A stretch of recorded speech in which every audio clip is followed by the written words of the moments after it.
ಬೆಳಗಿನ ಶುಭೋದಯ. ನೀವು ಶುಭೋದಯ ಹೇಳಲ್ಲ, ಹೇಳಿದ್ಮೇಲೆ ಹೇಳ್ತೀರಲ್ಲ. ಓಕೆ ನೋಡಿ, ಒಂದು ದಿವಸ ಆನೆಗೂ ಮತ್ತು ಇರುವೆಗೂ ಜಗಳ ಬರುತ್ತೆ. ನಾನು ಹೆಚ್ಚು ಅಂತ. ಆನೆ, ನನ್ನದು ಇಷ್ಟು ದೊಡ್ಡ ಗಾತ್ರದ ಶರೀರ, ನಿನಗಿಂತ ನಾನು ಶಕ್ತಿಯುತವಾಗಿದ್ದೇನೆ, ಬಲವಾಗಿದ್ದೇನೆ, ನಾನೇ ಹೆಚ್ಚು ನಿನಗಿಂತ. ನೀನು ಇಷ್ಟಿದೆಯಾ, ನೀನು ಹೆಂಗೆ ನನ್ನಷ್ಟು ಬಲಶಾಲಿ ಆಗಲಿಕ್ಕೆ ಸಾಧ್ಯ ಅಂತ. ಇರುವೆ, ನಾನು ಚಿಕ್ಕ ಗಾತ್ರದ್ದು ಇರಬಹುದು, ಆದರೆ ನಿನಗಿಂತ ನಾನೇ ಬಲಶಾಲಿ ಅಂತ. ಜಗಳ ಆಡುವಾಗ ಅವ್ರ ಜಗಳನ ಬಗೆಹರಿಸಕ್ಕೆ ಯಾರು ಬರಲ್ಲ. ಇರುವೆನೇ ಒಂದು ಐಡಿಯಾ ಮಾಡುತ್ತೆ. ಏನ್ ಮಾಡಿರ್ಬೋದು ಇರುವೆ? ಆನೆಯ ಸೊಂಡೊಳಗೆ ಹೋಗ್ಬಿಡುತ್ತೆ. ಆಗ ಆನೆ ಏನಾಗುತ್ತೆ? ಇಲ್ಲೆಲ್ಲ ಒದ್ದಾಡ್ಬಿಡುತ್ತೆ. ಸೊಂಡೆ ಒಳಗೆ ಹೋದ್ರೆ ತಡ್ಕೊಳಕ್ಕಾಗುತ್ತೇನು? ಇಲ್ಲ. ಸೊ ಈ ಒಂದು ಚಿಕ್ಕ ಒಂದು ದೃಷ್ಟಾಂತದಿಂದ ನೀವೇನ್ ತಿಳ್ಕೊಂಡ್ರಿ? ಯಾರು ಕೂಡ ದೊಡ್ಡವರಲ್ಲ, ಯಾರು ಕೂಡ ಚಿಕ್ಕವರಲ್ಲ. ಗಾತ್ರದಲ್ಲಿ ದೊಡ್ಡದು ಚಿಕ್ಕದು ಇರಬಹುದು, ಗೊತ್ತಾಯ್ತಾ? ಕೆಲಸ ಕಾರ್ಯಗಳು ಅಂತ ಬಂದಾಗ ಎಲ್ಲರೂ ಕೂಡ ಬಲಶಾಲಿಗಳೇ ಅಂತ.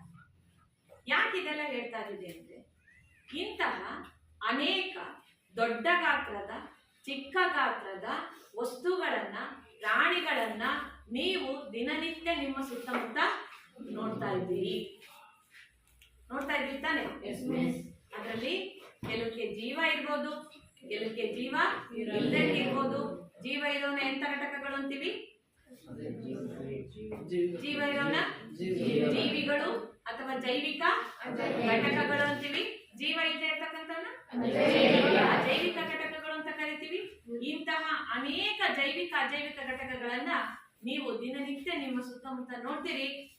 ಅದರಲ್ಲಿ ಅನೇಕ ಗಾತ್ರದ, ಅನೇಕ ಆಕಾರದ, ಅನೇಕ ಬಣ್ಣಗಳನ್ನ ಹೊಂದಿರುವ ವಸ್ತುಗಳನ್ನ ನೀವು ನಿಮ್ಮ ಸುತ್ತಮುತ್ತ ನೋಡ್ತೀರಿ. ಅಂತಹ ನೀವು ದಿನನಿತ್ಯ ನೋಡ್ತಕ್ಕಂಥ ವಸ್ತುಗಳಿಗೆ ಏನಂತ ಕರಿತೀವಿ? ಈ ಪದ ನೀವೆಲ್ಲ ತಿಳ್ಕೊಂಡಿದ್ದೀರಲ್ಲ, ದ್ರವ್ಯ ಅಂತ ಕರಿತೀವಿ. ದ್ರವ್ಯ ವಸ್ತುಗಳಿಗೆ ಏನಂತ ಕರಿತೀವಿ? ದ್ರವ್ಯ ಅಂತ ಕರಿತೀವಿ. 9ನೇ ತರಗತಿಯ ಮೊದಲನೇ ಅಧ್ಯಾಯ ಯಾವುದು? Very good. ಈ ಒಂದು ಅಧ್ಯಾಯದ ಬಗ್ಗೆ ನಾವು ಅನೇಕ ವಿಚಾರಗಳನ್ನ ಇವತ್ತಿನ ದಿವಸ ತಿಳ್ಕೊಳ್ಳೋಣ.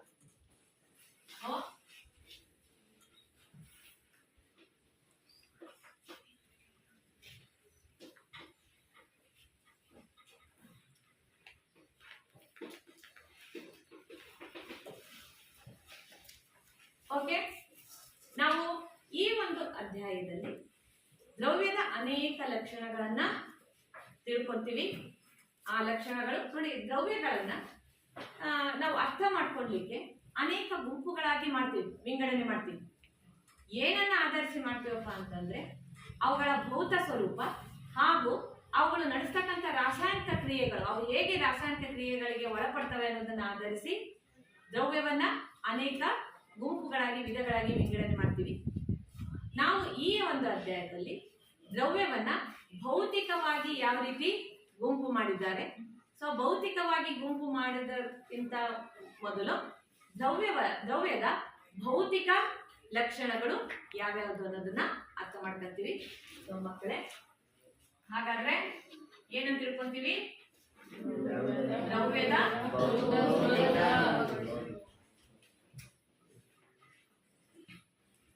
ದ್ರವ್ಯದ ಭೌತಿಕ ಸ್ವರೂಪ. ಆ ಭೌತಿಕ ಗುಣಲಕ್ಷಣಗಳು ಯಾವ್ಯಾವುದಪ್ಪ ಅಂದ್ರೆ, ಮೊದಲನೇದಾಗಿ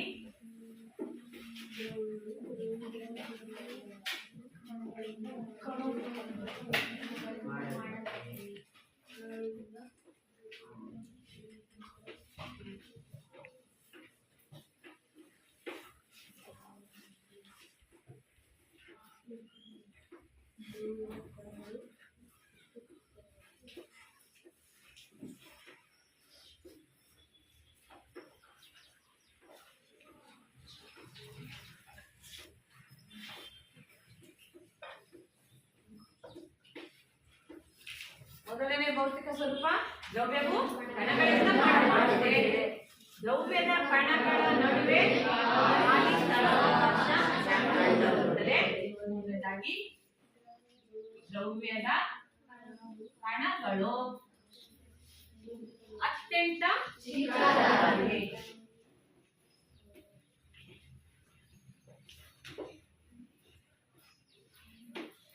ಹಾಗೆ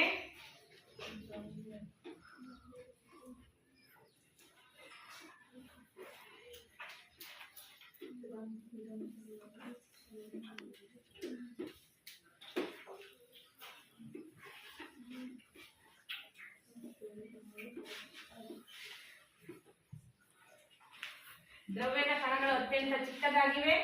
ದ್ರವ್ಯದ ಕಣಗಳು ಚಲಿಸುತ್ತವೆ ಹಾಗೂ ದ್ರವ್ಯದ ಕಣಗಳ ನಡುವೆ ದ್ರವ್ಯದ ಕಣಗಳು ಪರಸ್ಪರ ಆಕರ್ಷಿಸುತ್ತವೆ. ಪರಸ್ಪರ ಆಕರ್ಷಣೆ ಇದೆ ಅನ್ನೋದಕ್ಕಿಂತ ನೇರವಾಗಿ ಸೆಂಟೆನ್ಸ್ ಅನ್ನ ಬರಿತೀನಿ.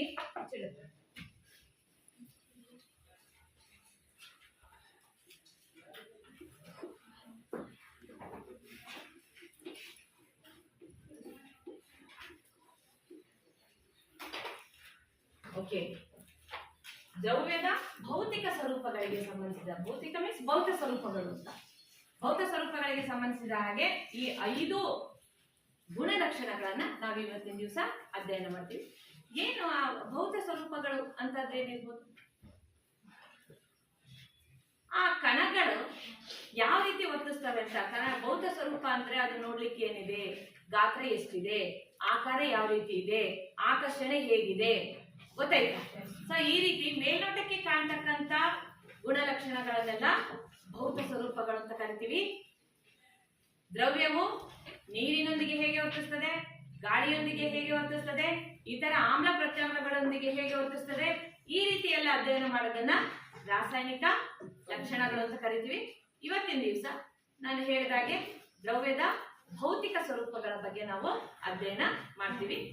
ಹಾಗಾದ್ರೆ ಮಕ್ಕಳೇ, ನಾನು ಅನೇಕ ಚಟುವಟಿಕೆಗಳ ಮೂಲಕ ನಿಮಗೆ ಭೌತ ಸ್ವರೂಪಗಳನ್ನ ಅರ್ಥ ಮಾಡಿಸ್ತೀನಿ.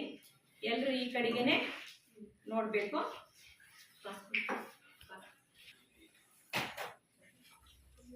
ಸೊ ಇದನ್ನೇನಂತ ಕರಿತೀವಪ್ಪ? ಇದ್ರ ಹೆಸರೇನು? ಬೀಕರ್. ಎಷ್ಟು ಅಳತೆದಿದೆ? 250 ml. ಅದೇ ಹೇಳ್ಬೇಕು. 250 ಅಂದ್ಮೇಲೆ ಮುಂದಕ್ಕೆ ಅದ್ರ ml, ಲೀಟ್ರು ಏನು ಅನ್ನೋದು ಹೇಳ್ಬೇಕು. ಗೊತ್ತಾಯ್ತಾ? 250 ml. ಇದಕ್ಕೆ ನಾನೀಗ ನೀರನ್ನು ಹಾಕ್ತಾ ಇದ್ದೀನಿ.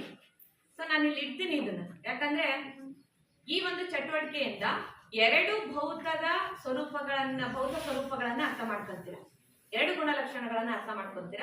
ಹಾಗಾಗಿ ಇದನ್ನ ಅಗ್ಲಾಡ್ಸೋ ಹಾಗಿಲ್ಲ. ನಾನು ಇಲ್ಲಿ ಇಡ್ತೀನಿ, ಎಲ್ರಿಗೂ ಕಾಣಿಸ್ತಾ ಇದೆ ಇದು. ಸೊ ಇಲ್ಲಿ ಇಟ್ಬಿಟ್ಟು ಈಗ ಇದಕ್ಕೆ ನೀರ್ ಹಾಕ್ತೀನಿ. ನೋಡಿ,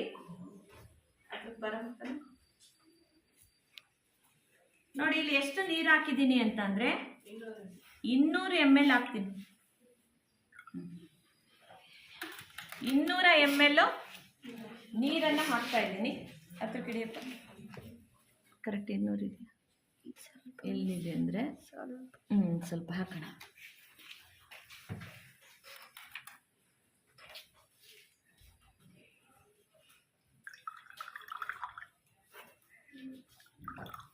ಈಗ ನಾನು ಇದ್ರಲ್ಲಿ ಹಾಕ್ತೀನಿ.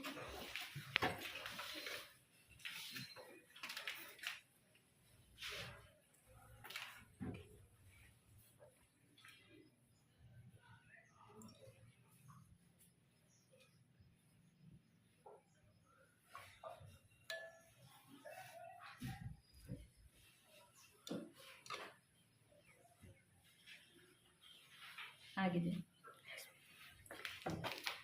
ಹತ್ರ ಕೇಳುತ್ತಲ್ಲಿ ಇನ್ನೂ ಬೇಕಲ್ಲ?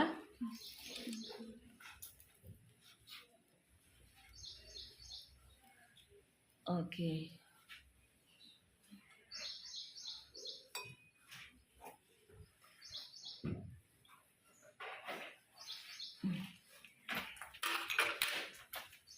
ಸರಿ.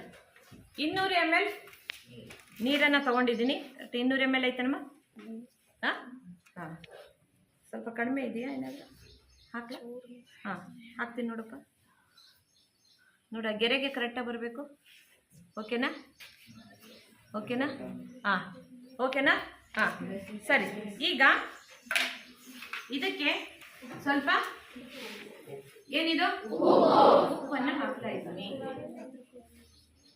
ಉಪ್ಪನ್ನು ಹಾಕ್ಬಿಟ್ಟು ಏನಾಗುತ್ತೆ, ಉಪ್ಪು ನೀರಿನಲ್ಲಿ ಕರಗುತ್ತೆ. ಬೇಗ ಕರಗೋದಕ್ಕೆ ನಾನು ಸ್ಟಿರ್ ಮಾಡ್ತಾ ಇದ್ದೀನಿ. ಕರಗ್ಸೋದು ಗೊತ್ತಿದೆ ಅಲ್ಲ ನಿಮ್ಮ ಮನೆಯಲ್ಲಿ? ಯಾರ ಗೆಸ್ಟ್ ಬಂದಾಗ ಶರ್ಬತ್ ಮಾಡ್ತೀರಲ್ಲಪ್ಪ, ಸಕ್ಕರೆ ಹಾಕ್ತೀರಿ, ನೀರು ತಗೊಂಡು ಬೇಗ ಕರಗಬೇಕಂದ್ರೆ ಏನು ಮಾಡ್ತೀರಿ? ಚಮಚದಾಗ ಈ ಥರ ಮಾಡ್ತೀರಲ್ಲ, ಹಾಂ ಅದೇ ಮಾಡ್ತಾ ಇದ್ದೀನಿ. ಪಾಸ್ ಕೊಡ್ತೀನಿ ಭಾಳ.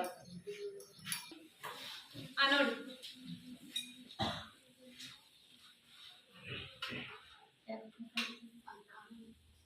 ಹಿಂಗೆ ಹಿಂಗೆ ಬಗ್ಗೆ ನೋಡ್ತಾ ಇದೀನಿ. ಬಾಯಲ್ಲಿ ತೋರಿಸಿ, ಎದ್ದು ಬಾಯಿಲಿ. ಆಗ್ಲೇ ನೀನು ಅಲ್ಲಿಂದ ನೋಡಿದ್ದಲ್ಲ, ಎಷ್ಟು ಹಾಕಿದ್ವಿ ನೀರು, ಎಷ್ಟು ಹಾಕಿದ್ವಿ. ಈಗ ನೋಡಿ ಎಷ್ಟಿದೆ ನೀರಿನ ಮಟ್ಟ, ಏನಾದ್ರು ಮೇಲೆ ಬಂದಿದೆಯಾ? ಆಮೇಲೆ ಉಪ್ಪಿನ ಕಣಗಳು ಕಾಣಿಸ್ತಾ ಇದೆ ನೋಡಿ, ಕಾಣಿಸ್ತಾ ಇದೆ ನೋಡಿ, ಕಾಣ್ತಾ ಇಲ್ವಾ? ಇಲ್ಲಿಂದ ನೋಡಿ ಮೇಲಿಂದ ಇಲ್ಲ. ಇನ್ನು ಉಪ್ಪಿನ ಕಣಗಳು ಕಾಣಿಸ್ತಾ ಇದೆ ಅಂತ ನಿಮಗೆಲ್ಲ ಕಾಣಿಸ್ತಾ ಇದೆಯಾ? ಮತ್ತೆ ಎಲ್ಲೋದು ಕಣಗಳು? ಕರಗಿ ಹೋಗುದು ಅಂದ್ರೆ ಅಂದ್ರೆ ದಪ್ಪ ದಪ್ಪ ಉಪ್ಪಿನ ಕಣಗಳೆಲ್ಲ ಏನದು ಕಣಗಳಾಗಿ ಒಡೆದು ಹೋದು ಅಲ್ವಾ?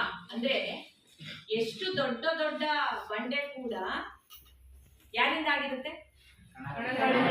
ಚಿಕ್ಕ ಚಿಕ್ಕ ಆಗಿರುತ್ತೆ ಅಲ್ವಾ? ಉಪ್ಪು ಕರಗ್ತಾನೆ. ಅದೇ ರೀತಿ ಸಕ್ಕರೆಯನ್ನು ನೀವು ಕರಗಿಸ್ತೀರಲ್ವಾ? ಯಾವ್ದು ವಸ್ತು ಈ ರೀತಿ ಚಿಕ್ಕ ಚಿಕ್ಕ ಕಣಗಳಾಗಿ ಒಡೆದೋಗುತ್ತಲ್ವಾ? ಆದ್ರಿಂದ ನಾವು ಒಂದು ಭೌತ ಸ್ವರೂಪ ಏನ್ ತಿಳ್ಕೊಂಡ್ರಪ್ಪ ನೀವು? ದ್ರವ್ಯವು ಜೊತೆಗೆ ಜೀವ ನೋಡಿದಾಗ ನೀನ್ ನೋಡ್ಬಾರಪ್ಪ, ನೀರಿನ ಮಟ್ಟದಲ್ಲಿ ಇಲ್ಲಿ ಹತ್ರಕ್ಕಿದೆಯಲ್ಲ, ನೀರಿನ ಮಟ್ಟದಲ್ಲಿ ಏನಾದ್ರೂ ಮೇಲಾಗಿದೆ ಇಲ್ಲ? ನೀನು ವಿಡಿಯೋದಲ್ಲಿ ತೋರ್ಸಪ್ಪ ಬರಪ್ಪ. ಆಗ್ಲೇ ಇಲ್ಲಿ ಈಗಲೂ ನೋಡ್ತಾ ಹಾಂ ಅಷ್ಟೇ ಇದೆಯಾ? ನೀನು ನೋಡ್ತಾ ಇದೆಯಲ್ಲ? ಹಾಂ ಸರಿ ಓಕೆ.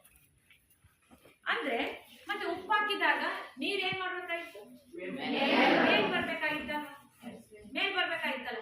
ನೀವೊಂದು ಇದು ಕೇಳಿದಿರಲ್ಲ, ಕಾಗೆಯು ನೀರನ್ನು ಕುಡಿದಕ್ಕಂತ ಕೇಳಿದಿರಲ್ಲ, ಇದರೊಳಗೆ ನೀರಿತ್ತು ಮತ್ತೆ ಇಲ್ಲಿ ನಾವು ಉಪ್ಪು ಹಾಕಿದ್ವಿ, ಉಪ್ಪು ಕರಗಿಬಿಟ್ಟು ಕಣಗಳಾಯ್ತು. ಆ ಕಣಗಳು ಇದ್ದಿದ್ರು ಕೂಡ ನೀರ್ ಮೇಲೆ ಬರ್ಬೇಕಾಗಿತ್ತಲ್ಲ. ಇದನ್ನು ಬರ್ದಿರೋದ್ರಿಂದ ನೀವ್ ಹಂಗೆ ಗೆಸ್ ಮಾಡಿದ್ದೀರಾ. ನೀರಿನಲ್ಲಿ ಸ್ಥಳಾವಕಾಶ ಇದೆ, ನೀರಿನ ಅಣುಗಳ ನಡುವೆ ಸ್ಥಳಾವಕಾಶ ಇದ್ದು, ಆ ಸ್ಥಳಾವಕಾಶಗಳಲ್ಲಿ ಉಪ್ಪಿನ ಕಣಗಳು ಸೇರಿಕೊಂಡಿರೋದ್ರಿಂದ ನೀರು ತನ್ನ ಮಟ್ಟದಲ್ಲಿ ಯಾವುದೇ ಬದಲಾವಣೆಯನ್ನ ಮಾಡಲಿಲ್ಲ. ನೀರಿನ ಮಟ್ಟದಲ್ಲಿ ನೀರಿನ ಅಣುಗಳ ನಡುವೆ ಸ್ಥಳಾವಕಾಶವಿದ್ದು, ಆ ಸ್ಥಳಾವಕಾಶದಲ್ಲಿ ಯಾರು ಸೇರ್ಕೊಂಡಿದ್ದಾರೆ? ಉಪ್ಪಿನ ಕಣಗಳು ಸೇರ್ಕೊಂಡಿದ್ರಿಂದ ಏನೋ ನೀರಿನ ಮಟ್ಟದಲ್ಲಿ ಮೇಲೇರಿಕೆ ಕಾಣಲಿಲ್ಲ. ಅಂದ್ರೆ ನಾವು ದ್ರವ್ಯದ ಇದೇ ಒಂದು ಚಟುವಟಿಕೆಯಿಂದ ಎರಡನೇ ಒಂದು ಭೌತ ಸ್ವರೂಪವನ್ನು ಅರ್ಥ ಮಾಡ್ಕೊಳ್ತಾ ಇದೀವಿ. ಯಾವ್ದದು?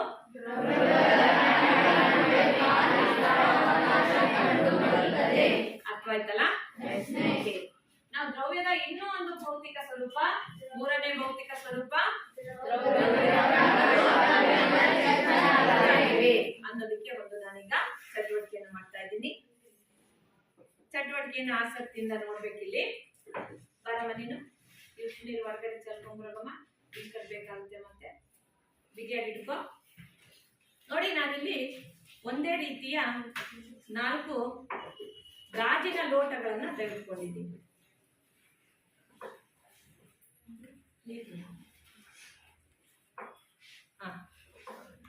ಗಾಜಿನ ಲೋಟಗಳನ್ನ ತೆಗೆದುಕೊಂಡಿದ್ದೀನಿ.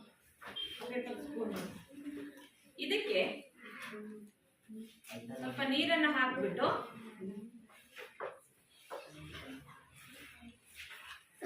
ನೋಡಿ, ಎಲ್ಲದಕ್ಕೂ ಕೂಡ ಸಮ ಪ್ರಮಾಣದಲ್ಲಿ ನೀರನ್ನ ಹಾಕ್ತಾ ಇದ್ದೀನಿ. ಜೀವನ್ ಕೂತ್ಕೊಳಪ್ಪ, ಯಾಕೆ ಮಾಡ್ತೀವಿ? ಓಕೆ, ಈಗ ಕಾಣಿಸ್ತಾ ಇದೆ ನಿಮ್ಗಿಲ್ಲ? ನೋಡಿ, ಸಮ ಪ್ರಮಾಣದಲ್ಲಿ ಏನ್ ಮಾಡ್ತಾ ಇದ್ದೀನಿ? ನೀರು ಹಾಕ್ತಾ ಇದ್ದೀನಿ.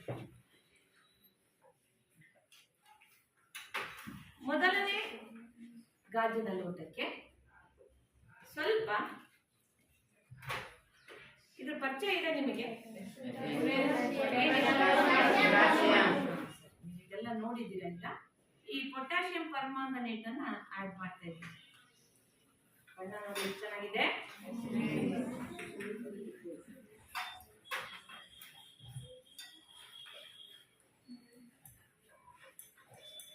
ಗಾಢ ಬಣ್ಣ, ಡಾರ್ಕ್ ಅಂತ ಇದ್ದೀವಲ್ಲ ನೋಡಿ, ಸ್ವಲ್ಪನೇ ಹಾಕಿದ್ದೀನಿ. ಎಷ್ಟು ಬಣ್ಣ ಎಷ್ಟು ಚೆನ್ನಾಗಿ ಕಾಣ್ತಾ ಇದೆ. ನೇರಳೆ ಕಲರ್ ವೈಲೆಟ್ ಅಲ್ವಾ? ಈಗ ಇದರಿಂದ ಸ್ವಲ್ಪ ಒಂದು 5 ml ಅಷ್ಟು ಅಷ್ಟೇ, ಅಷ್ಟೊಂದು ತಾಣಲ್ಲ, ಒಂದು 5 ml ತಗೋತೀನಿ.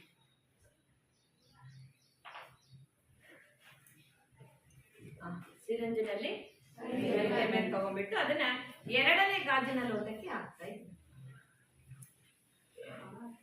ತೋರಿಸ್ತೀನಿ ನಾನು. ಎರಡನೇ ಗಾಜಿನ ಲೋಟದಲ್ಲಿ ಏನಾದ್ರೂ ಬಣ್ಣ ಕಾಣಿಸ್ತಾ ಇದೆಯಾ? ಕಾಣಿಸ್ತಾ ಇದೆ. ನಂತರ ಎರಡನೇ ಗಾಜಿನ ಲೋಟದಿಂದ ನಿಮಗೆ ನಾನು ಈ ತರ ತೋರಿಸ್ತಾ ಇದ್ದೀನಿ, ಗೊತ್ತಾಗ್ತಾ ಇದೆ ಅಲ್ವಾ? ಇದು ಮೊದಲನೇ ಗಾಜಿನ ಲೋಟ ಅಲ್ವಾ? ಇದು ಎರಡನೇದು. ಎರಡನೇದ್ರಿಂದ ಮತ್ತೆ 5 ml ತಗೊಂಡ್ಬಿಟ್ಟು ಇದನ್ನ ನೋಡಿ ಮೂರನೇ ಗಾಜಿನ ಲೋಟಕ್ಕೆ ಹಾಕ್ತಾ ಇದ್ದೀನಿ. ಸ್ವಲ್ಪ ಸ್ವಲ್ಪ ತಗೊಳ್ತಾ ಇದ್ದೀನಿ, ಬರೀ 5 ml. ಬಣ್ಣ ಕಾಣ್ತಾ ಇದೆಯಾ?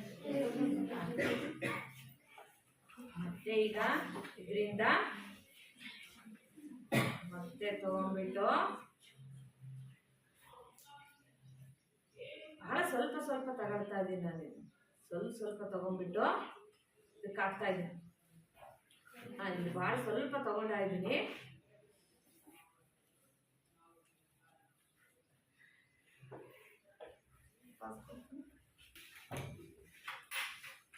ಏನಾದ್ರು ಬಣ್ಣ ಕಾಣಿಸ್ತಾ ಇದೆಯಾ?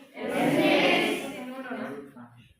ಇದು ವಾಟರ್ ಡಿಫ್ರೆನ್ಸ್ ಇದೆಯಾ? ಹೀಗೆ ನೋಡಿ, ಇದರಿಂದ ಇಷ್ಟು ಪ್ರಮಾಣದಲ್ಲಿ ಇರ್ತಕ್ಕಂಥ ಪೊಟ್ಯಾಷಿಯಂ ಪರ್ಮಾಂಗನೇಟ್ ದ್ರಾವಣದಿಂದ ಬಹಳ ಸ್ವಲ್ಪವನ್ನ ನಾನು ವರ್ಗಾವಣೆ ಮಾಡ್ತಾ ಬಂದಿದ್ದೀನಿ. 4ನೇ ಗಾಜಿನ ಲೋಟದಲ್ಲೂ ಸಹ ಬಣ್ಣ ಇರೋದನ್ನ ನೋಡ್ತಾ ಇದ್ದೀವಿ. ಅಂದ್ರೆ ಸ್ವಲ್ಪ ಸ್ವಲ್ಪನೇ ನಾವು ವರ್ಗಾವಣೆ ಮಾಡ್ಕೊಂತ ಬಂದ್ರೂ ಕೂಡ ಬಣ್ಣ ನೋಡ್ತಾ ಇದೀವಿ. ಈ ಮೊದಲನೇ ಗಾಜಿನ ಲೋಟದಲ್ಲಿ ಹಾಗಾದ್ರೆ ಇರ್ತಕ್ಕಂಥ ಕಣಗಳು ಎಷ್ಟು ಚಿಕ್ಕದಾಗಿರ್ಬೋದು. ಇಷ್ಟು ವರ್ಗಾವಣೆ ಮಾಡಿದಾಗ 4ನೇ ಗಾಜಿನ ಲೋಟ ತನಕ ನಾವು ಬಣ್ಣ ನೋಡ್ತಾ ಇದ್ದೀವಿ ಅಂತಂದ್ರೆ ಕಣಗಳು ಎಷ್ಟು ಚಿಕ್ಕ. ಅದನ್ನೇ ನಾವು ಏನಪ್ಪಾ ಅಂದ್ರೆ ನೀರಿನಾಗೆ ಮರಳು ಏನಾರ ಹಾಕಿದ್ರೆ ಮರಳನ್ನ ನಾವು ವರ್ಗಾವಣೆ ಮಾಡ್ಕೊಂತ ಹೋದ್ವಿ ಅಂತಂದ್ರೆ ಒಂದು ಸಮಯಕ್ಕೆ ಮರಳಿನ ಕಣಗಳು ಇಲ್ಲದ ಹಾಗಾಗುತ್ತೆ. ಅದು ಯಾವಾಗ ಮರಳಿನ ಕಣಗಳು ದಪ್ಪ ದಪ್ಪ ಇರೋದ್ರಿಂದ ಅವನು ಕೂಡ ಒಡೆದರೆ ಚಿಕ್ಕ ಕಣಗಳಾಗುತ್ತೆ. ಆಗ್ಲೂ ಸಹ ಇದೇ ರೀತಿಯ ರಿಸಲ್ಟ್ ಬರುತ್ತೆ. ಅರ್ಥ ಆಗ್ತಿದೆಯಾ? ಸೊ ಆದ್ರಿಂದ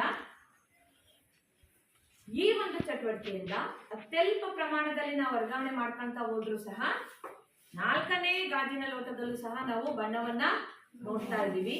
ಅಂದ್ರೆ ದ್ರವ್ಯದ ಕಣಗಳು ಎಷ್ಟು ಚಿಕ್ಕದಾಗಿವೆ ಅಂದರೆ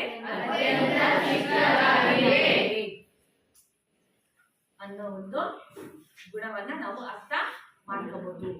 ಹಾಗಾದ್ರೆ ಈಗ ಭೌತದ ಯಾವ ಒಂದು ಲಕ್ಷಣವನ್ನ ತಿಳ್ಕೊಂಡ್ರಿ ನೀವು? ಓಕೆ, ಇನ್ನು ಒಂದು ನಾವು 5ನೇ ಒಂದು ಗುಣಲಕ್ಷಣವನ್ನ ತಿಳ್ಕೊಳ್ಳೋಣ ಅಥವಾ ಸ್ವರೂಪವನ್ನು ತಿಳ್ಕೊಳ್ಳೋಣ. ಬೆಳಗ್ಗೆ ಸಮಯದಲ್ಲಿ ನೀವು ಶಾಲೆಗೆ ಹೊರಡ್ತಾ ಇರ್ತೀರಾ, ಪೂಜೆ ಎಲ್ಲ ಮಾಡ್ಕೊಂಡು. ನಿಮ್ಮ ಮನೆಗೆ ಯಾರಾದ್ರೂ ಬಂದ್ರು ಅಂದ್ರೆ ನಿಮ್ಮ ಅಕ್ಕಪಕ್ಕದವರು ಅಥವಾ ರಿಲೇಷನ್ ಯಾರು ಬಂದ್ರೆ, ದೇವ್ರ ಮನೆಗೆ ಹೋಗೋದಕ್ಕಿಂತ ಮುಂಚೆ ಒಳಗಿನ ಕಾಲಿಟ್ಟಿದ್ದಂಗೆ ಅಲ್ಲಿ ನಿಮ್ಮ ಮನೇಲಿ ಪೂಜೆ ಆಗಿದೆ ಅಂತ, ಅಲ್ಲಿ ಒಳಗೆ ದೀಪ ಹಚ್ಚಿರೋದು ನೋಡಿರಲ್ಲ ದೇವ್ರ ಕೋಣೆಯಲ್ಲಿ, ಆದ್ರೂ ಪೂಜೆ ಆಗಿದೆ ಅಂತ ಕಂಡಿದ್ದಾರೆ. ಅಲ್ವಾ? ಅಲ್ವಾ? ಅದನ್ನೇ ನಾನು ಇದು ಮಾಡ್ತೀನಿ ನೋಡಿ. ನಾವು ನೋಡಿರ್ತೀವಿ ಎಲ್ಲ, ನಮ್ಮ ಸುತ್ತಮುತ್ತ ಏನೇನು ನಡೆಯುತ್ತೆ ಅಂತ ನಾವು ನೋಡ್ತಾ ಇರ್ತೀವಿ. ಅದು ಇಂಥದ್ದೇ ಕ್ರಿಯೆ, ಇಂಥದಕ್ಕೆ ಉದಾಹರಣೆ ಅಂತ ಗುರ್ತಿಸಿರಲ್ಲ ಅಷ್ಟೇ. ಉದಾಹರಣೆಗೆ ಏನಪ್ಪಾ ಅಂದ್ರೆ, ಈಗ ದಿನ ನೀವು ಊದ್ಬತ್ತಿ ಹಚ್ತೀರಲ್ವಾ ದೇವ್ರಿಗೆ, ನೋಡಿರ್ತೀರ. ಇದು ಕ್ರಿಯೆ, ಯಾವ ಕ್ರಿಯೆ, ಏನು, ಇದರಿಂದ ಏನ್ ತಿಳ್ಕೊಂಡ್ವಿ ಅನ್ನೋದು ಮಾತ್ರ ಗೊತ್ತಿರಲ್ಲ ಅಷ್ಟೇ.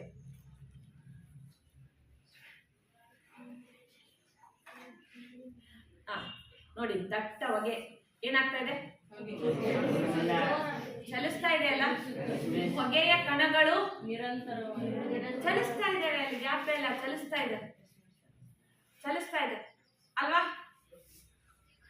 ಸೊ ಇಲ್ಲಿ ಮತ್ತೆ ನಾವು ಏನಂತಂದ್ರೆ ಈ ಸ್ಥಿತಿಗಳನ್ನ ಓದ್ತೀವಿ. ಸ್ಥಿತಿ ಓದುವಾಗ ಮತ್ತೆ ಈಗ ಏನು ಯಾಕೆ ಚಲಿಸ್ತವೆ, ಏನು ಘನ ವಸ್ತುಗಳಲ್ಲಿ ಚಲಿಸ್ತವೆ, ಅದೆಲ್ಲ ಮತ್ತೆ ತಿಳ್ಕೊಳ್ಳೋಣ. ಬಟ್ ದ್ರವ್ಯದ ಭೌತಿಕ ಸ್ವರೂಪದಲ್ಲಿ ಒಂದು ಲಕ್ಷಣವನ್ನ ಅರ್ಥ ಮಾಡ್ಕೊಳ್ಳೋಣ ಈ ಒಂದು ಚಟುವಟಿಕೆಯಿಂದ. ದ್ರವ್ಯದ ಕಣಗಳು ಚಲಿಸ್ತಾ ಇದ್ದಾವೆ.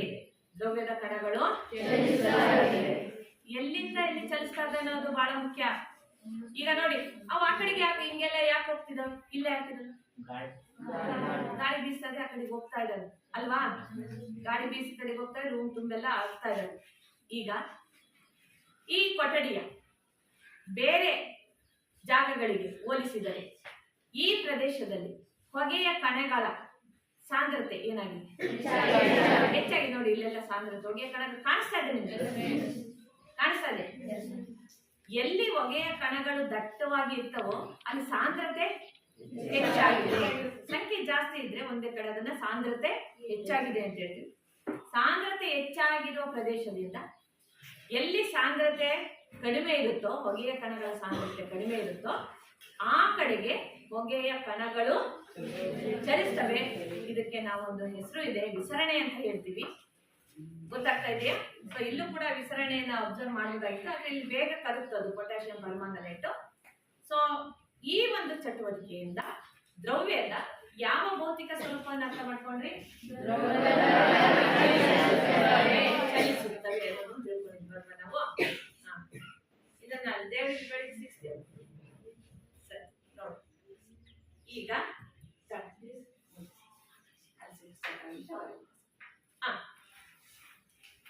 ಇನ್ನೊಂದು ಐದನೇ ಒಂದು ಚಟುವಟಿಕೆ ಭೌತಿಕ ಸ್ವರೂಪ, ಭೌತ ಸ್ವರೂಪ ಅದು ಭೌತ ಗುಣಲಕ್ಷಣ. ಯಾವುದು?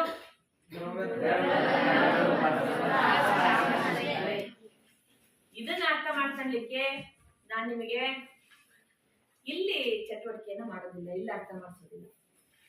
ನಿಮಗೆ ಫೀಲ್ಡ್ ಕರ್ಕೊಂಡು ಅಲ್ಲಿ ನಿಮಗೆ ಇದು ಒಂದು ಭೌತ ಸ್ವರೂಪನ ಅರ್ಥ ಮಾಡಿಸ್ತೀನಿ. ಎಲ್ಲರೂ ಶಾಂತವಾಗಿ ನಾನು ಯಾವ ರೀತಿ ಇನ್ಸ್ಟ್ರಕ್ಷನ್ ಕೊಡ್ತೀನೋ ಆ ರೀತಿ ಅಲ್ಲಿ ಫೀಲ್ಡ್ ಅಲ್ಲಿ ನಮ್ಮ ಚಟುವಟಿಕೆ ಮಾಡಬೇಕು. ಅದರಿಂದ ಏನು ಅರ್ಥ ಮಾಡ್ಕೊಂಡ್ವಿ ಅನ್ನೋದನ್ನ ಫಸ್ಟ್ ಕಲ್ತ್ಕೋಬೇಕು. ಬರೀ ಆಟ ಆಡೋದಷ್ಟೇ, ಅದು ಅರ್ಥ ಮಾಡ್ಕೋಬೇಕು. ಓಕೆ, ಹೊರಗೆ ಹೋಗೋಣ ಫಾಸ್ಟ್.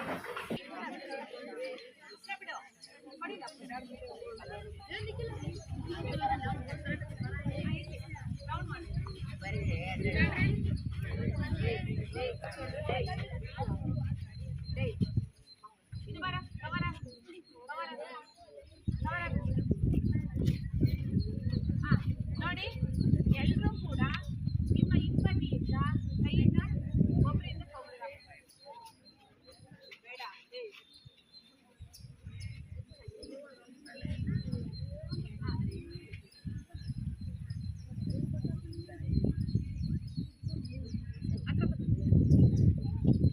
ಈಗ ದ್ರವ್ಯದ ಭೌತ ಸ್ವರೂಪವನ್ನು ಅರ್ಥ ಮಾಡ್ಕೊಳ್ಳೋದ್ರ ಜೊತೆಗೆ ಎಲ್ಲರೂ ಈ ಕಡೆ ನೋಡೋಣ. ಇದು ಇನ್ನೊಮ್ಮೆ ಬರುತ್ತೆ ನಿಮಗೆ. ಘನ ದ್ರವ ಅನಿಲಗಳಲ್ಲಿ ಕಣಗಳ ನಡುವೆ ಆಕರ್ಷಣೆ ಹೆಂಗಿರುತ್ತೆ ಅಂತ ಅದನ್ನು ಈಗ ಅರ್ಥ ಮಾಡ್ಕೊಳ್ಳಿ. ಈಗ ನಾನು ಹಸೂಲಿ ಆಟ ಆಡಿಸ್ತೀನಿ ಇದ್ರಲ್ಲಿ.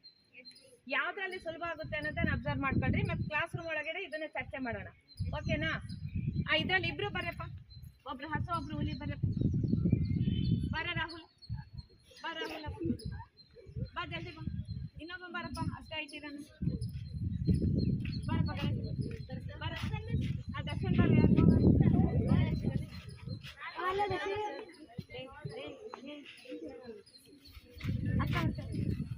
ನೋಡಿ, ಇದ್ರ ಹುಲಿ ಯಾರು ಆಗ್ತೀರ? ಹಸು ಯಾರು ಆಗ್ತೀರಪ್ಪ? ನೀನು ಹುಲಿ ಆಗ್ತೀಯಾ? ನೀನು ಹಸು ಏನಪ್ಪ? ಒಳಗೋಗು, ಒಳಗೋಗು. ನೀನೀಗ ಹಸುನ ಹಿಡಿಬೇಕು. ಹುಲಿ ಹಸುನ ಹಿಡಿಯಕ್ ಬರುತ್ತೆ. ಬರಪ್ಪ, ನೀನೇ ಹುಲಿ ಆಗ್ತೀಯ. ಬರ ಹಿಡಿಯಪ್ಪ, ಅಷ್ಟೇ. ಓಕೆನಾ? ರೆಡಿ. ಹಸುನ ಹಿಡಿಯಪ್ಪ. ಬಿಡ್ತೀರಿ ನೋಡ್ರಿ ನಾನು ಒಳಗೆ.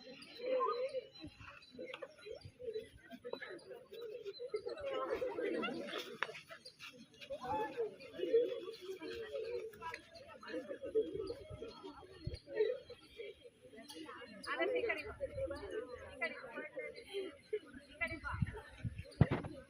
ಇಡೀ ಹಸುನ. Okay, stop stop. ಹಿಡಿಯಕ್ಕಾಯ್ತು ಹಸುಗೆ ಹಸುನ? ಈಗ ಎಲ್ರು ಕೈಗಳನ್ನ ಈ ತರ ಇಟ್ಕೊಂಡ್ರಪ್ಪ, ಹಿಂಗೆ ಈ ತರ. ಇನ್ನ ಮಾಡ. ಸರಿ, ಓಕೆ. ಈಗ ಮತ್ತೆ ಹುಲಿ ಹಸುನ ಹಿಡಿತಾ ಇದೆ. Okay, start.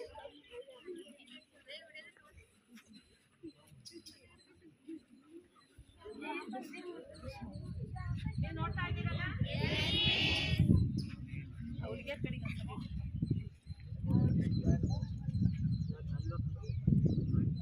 ಓಡ್ ಬರ್ಬೇಕು. ಎಲ್ಲಿ ಕಾಣಿಸಿದೆ ಅಲ್ಲಿ ಹಿಡಿಯಪ್ಪ. ಹಿಡಿಯಕ್ಕೆ ಆಗ್ತಾ ಇದೆಯಾ? ಇಲ್ಲ. Okay, stop. ಈಗ ಏನ್ ಮಾಡಿ, ಜಸ್ಟ್ ನಿಮ್ಮ ಬೆರಳುಗಳನ್ನ ಟಚ್ ಕೊಡ್ಬೇಕಷ್ಟೇ.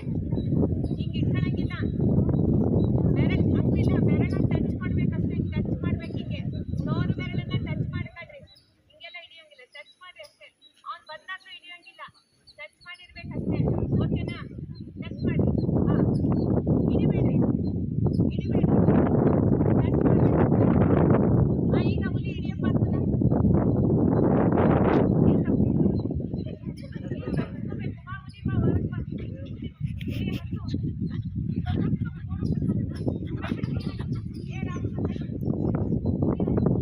Ready, start. ಹುಲಿ ಹಿಡಿಯಪ್ಪ.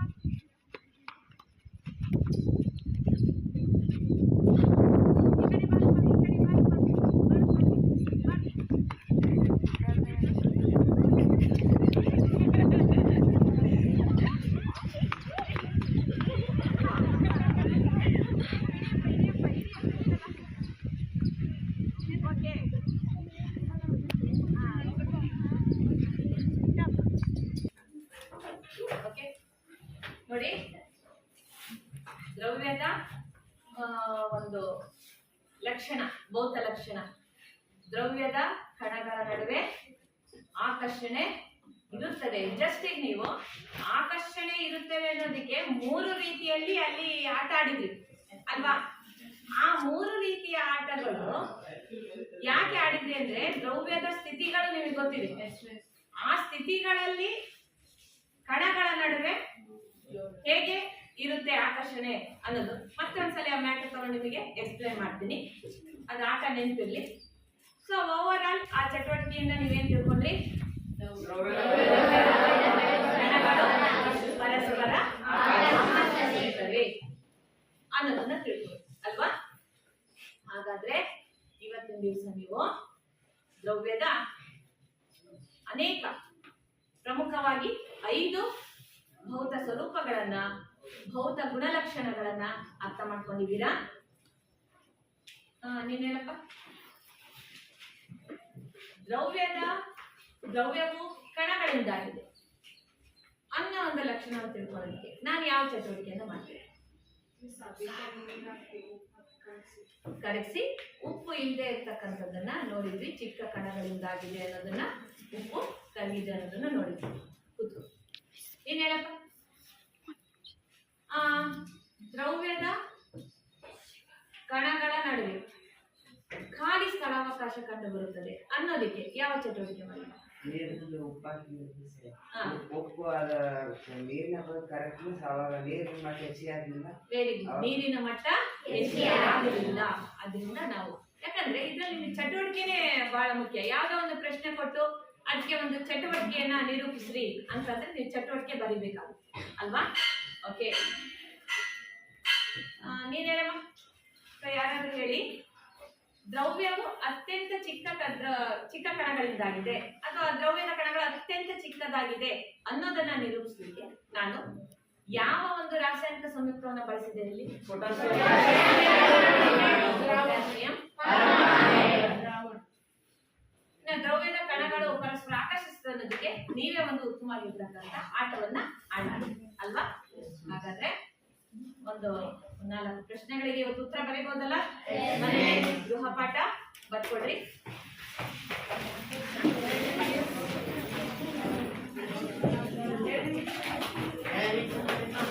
ಹೇಳ ಡಿಕ್ಟೇಟ್ ಮಾಡ್ತೀನಿ.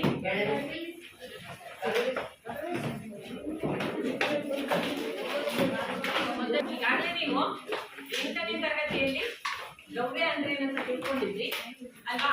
ಅದನ್ನೇ ಮತ್ತೊಮ್ಮೆ ನೀವು ಹೋಮ್ವರ್ಕ್ಗೆ ಬರೀರಿ. ದ್ರವ್ಯ ಎಂದರೇನು? ದ್ರವ್ಯ ಎಂದರೇನು?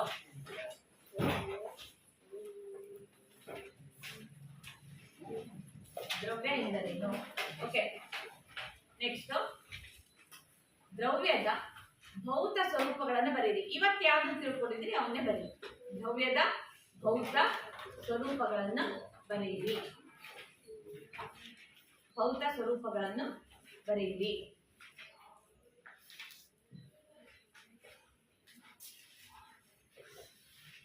ನಂತರ 2 ಚಟುವಟಿಕೆಗಳನ್ನು ಬರೆಯಿರಿ. ದ್ರವ್ಯವು ಕಣಗಳಿಂದಾಗಿದೆ ಎಂಬುದನ್ನು ನಿರೂಪಿಸಲು ಒಂದು ಚಟುವಟಿಕೆ ಬರೆಯಿರಿ. ದ್ರವ್ಯವು ಕಣಗಳಿಂದಾಗಿದೆ ಎಂಬುದನ್ನು ನಿರೂಪಿಸಲು ಒಂದು ಚಟುವಟಿಕೆಯನ್ನು ವಿವರಿಸಿ.